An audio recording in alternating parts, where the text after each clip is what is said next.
Now, I didn't buy a turkey this year because I couldn't find one under $1.88 a pound, and that was on sale. But I do have some canned turkey. Let's do a pantry pull Thanksgiving.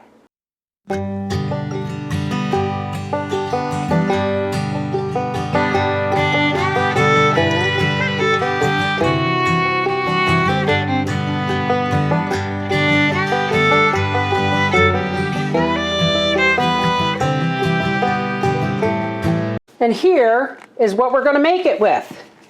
We've got a can of my home canned turkey. We have carrots and potatoes, green beans, pumpkin for pie, sausages, bread cubes, onion, and garden sage for our stuffing.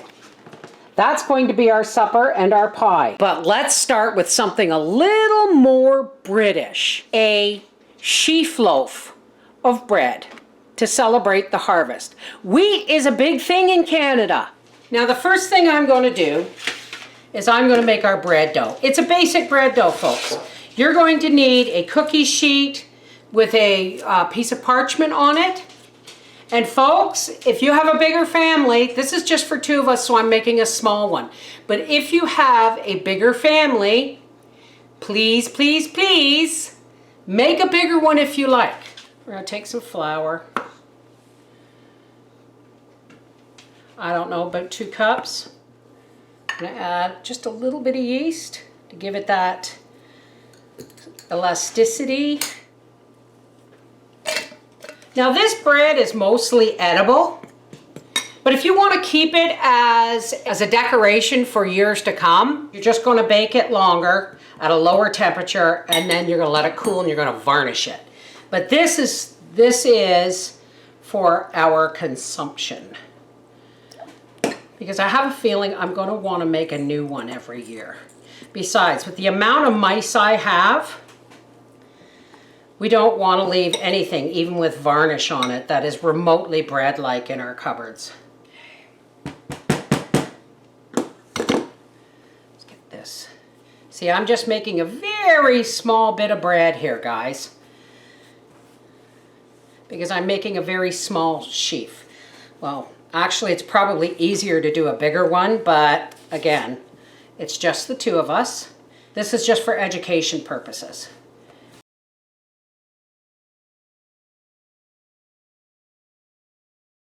Okay, there's our little loaf. I'm going to take half of this.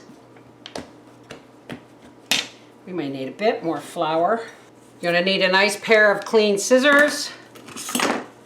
You're going to need some shrink wrap, or just plain saran wrap, or even a damp tea towel. Now, you know what I'm going to do is I'm actually going to shape this into the sheaf and then roll it out. And we won't, look at, see, you just shape it first. Okay? Brush this with a bit of water. Very little bit, folks, because we are going to be sticking things to this, so you want this damp anyway. Cover it just with a piece of plastic to keep that from shrinking back too much and drying out. I don't even know if I have enough, but I'm going to do the best I can. So I'm going to cut this into wheat heads,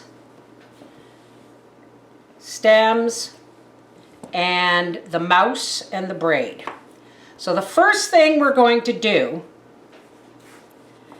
is we're going to cut up things for our wheat stems. Now we're just going to take, you're going to have to eyeball this. We're just going to take little pieces of dough and we're going to roll them out.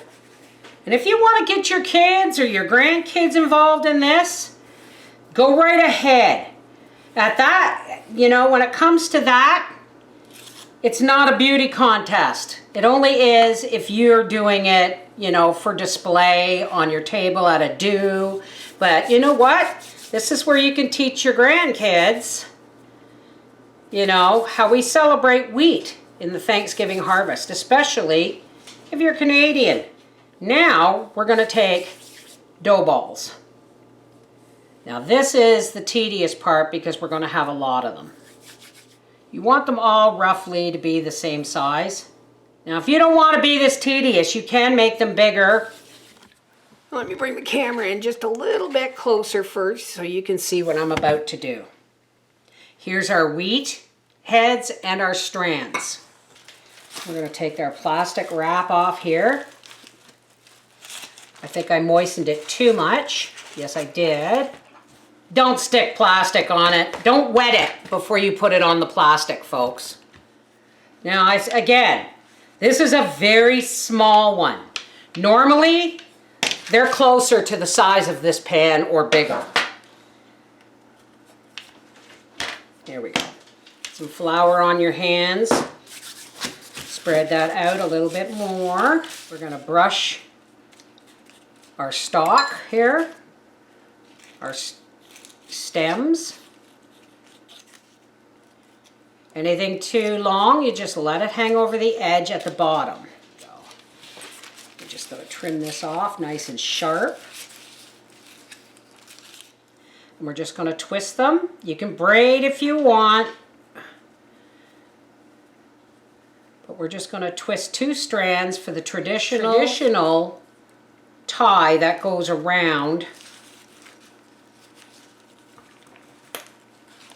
Snip that off.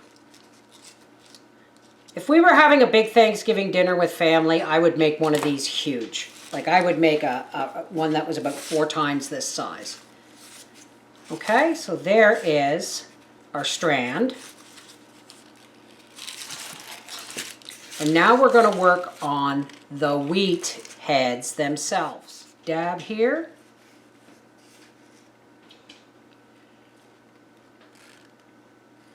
And start putting our little heads of wheat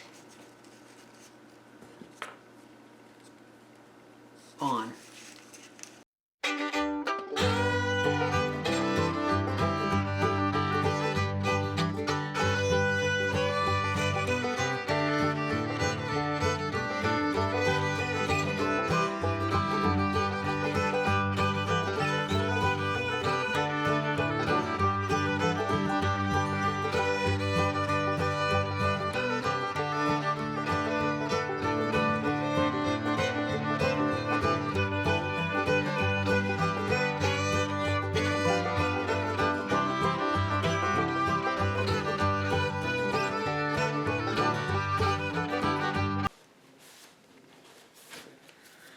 I'm going to take my scissors, smaller ones would be more ideal, and I'm just going to do a few little snips in these wheat heads.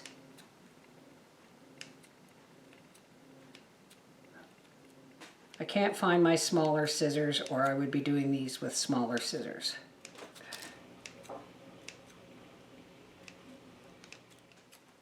They say bread is the staff of life.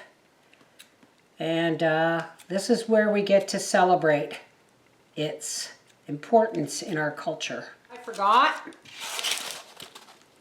Mr. Mouse. So what I'm going to do is I'm just going to cut this bottom off here.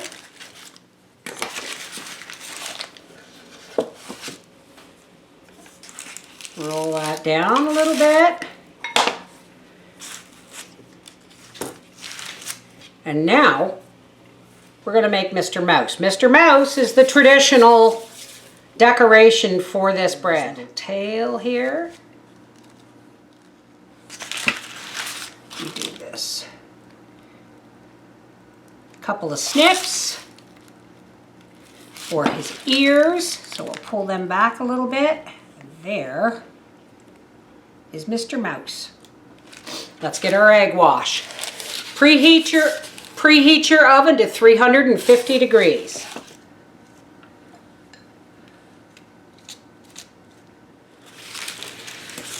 And into a 350 degree oven, this goes until golden brown.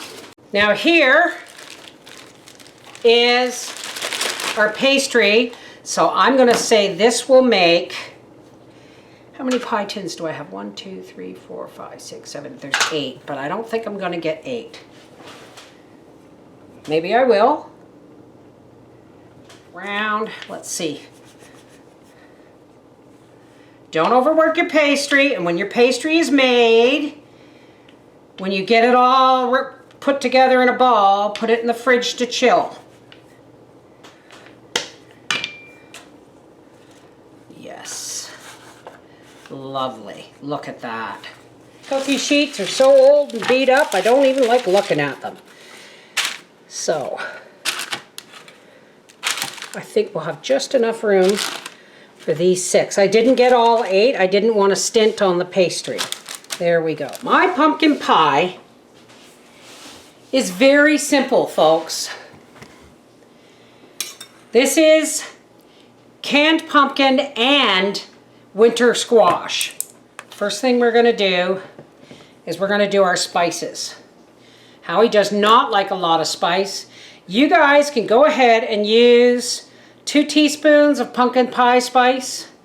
I'm going to put in a teaspoon of cinnamon. I'm talking 1/8 of a teaspoon of allspice. No, just a sprinkle of cloves. Maybe a little bit more. A little bit of ginger in there. There we go. We're just going to beat all of that pumpkin together.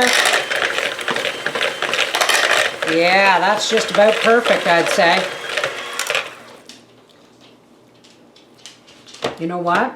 I think I can use just a little bit more cloves. Just a sprinkle more. And a little bit more cinnamon. You use whatever measurement you want. If you have pumpkin pie spice, go ahead and put 2 teaspoons or 1.5 teaspoons of pumpkin pie spice, depending on how strong you like yours. There's the pumpkin. Now we're just going to make the custard. Now this is a 1/4 cup measure. I don't put a lot of sugar in my pies because Howie's a diabetic. So I'm going to put, there's a 1/4 cup, 1/2 cup. I'm going to do 3/4 of a cup of sugar. This is organic. Drop of molasses to go in the sugar to make it brown sugar. We want that molasses well mixed in.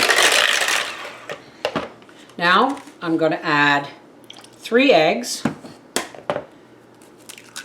Remember the egg wash from the sheaf bread. We're going to beat those in. Sugar off the bottom. And now we're going to add, this is the one time I'm going to use whipping cream or heavy cream. I'm going to pour in about 1 cup of heavy cream. Let that drip. Let's clean up and we'll be right back to fill our pies. Here's our little individual pie shells. I had them in the fridge to chill them. Not all of them are great. Some of the crusts are folded down a bit, but you know what? It is what it is. Most of these are going to be in Howard's lunches. And I'm going to, I can pour, but I'm going to try and do this as evenly as possible. And we're going to start filling this with the 1/4 cup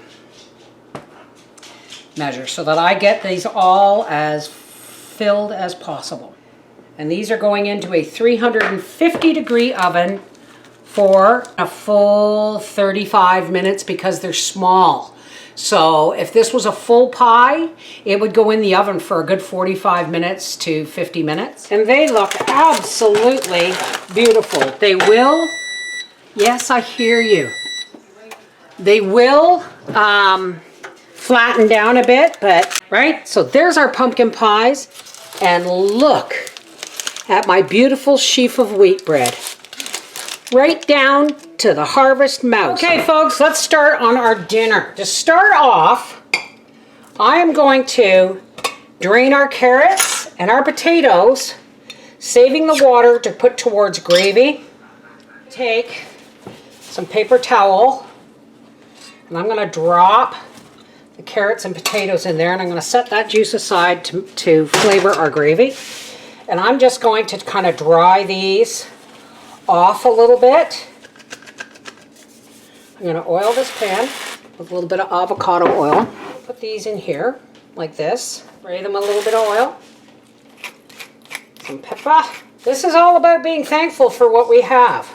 A little bit of salt, a little bit of parsley. There we go. There's our vegetables ready to go in the turkey, because we were going to want that for our gravy as well. So, doesn't look amazing, but you know what? We'll take the bones out.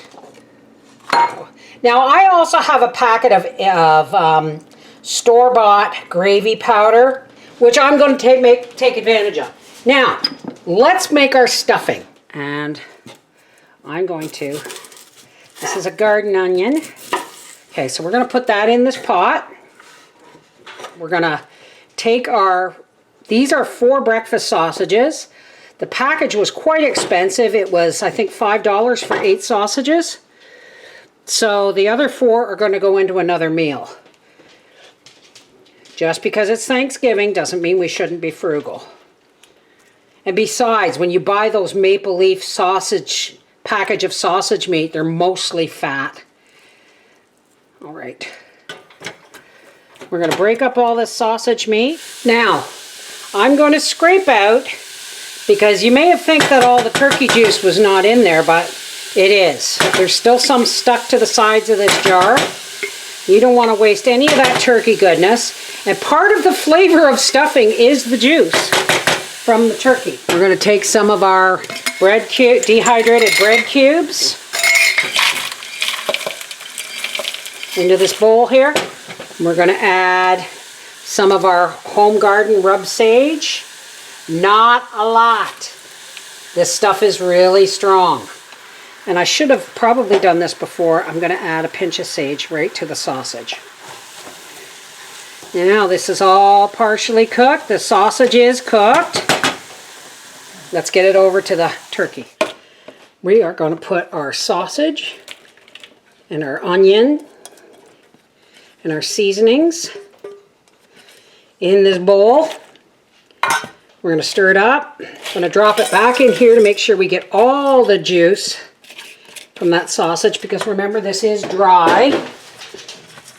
Oops. But there we go. We're just going to put this all over the top of our turkey. Oops. Alrighty. Alright, let's cover these with foil. And this is going to go into a 350-degree oven for 30 minutes to 35 minutes. And then, yes folks, I reused tin foil. And then we will take the foil off for the last 10 minutes in the oven to brown everything up. I have some Clubhouse chicken gravy mix, and just because I have it, I'm going to use it. That's some of our vegetable water and some turkey juice. And we're just going to mix this in. Heat. Alright, now this is just a slurry of flour and cold water, and it has to be cold or it'll get lumpy. And then we're just going to whisk that in there. Alright, and into the gravy boat that goes. So here it is, folks. Look at that. Oven roasted veg, beans and butter, turkey and stuffing, our harvest wheat sheaf loaf, gravy, and 6 little pumpkin pies. It doesn't get much better than that. All right. I'm going to make Father up a plate.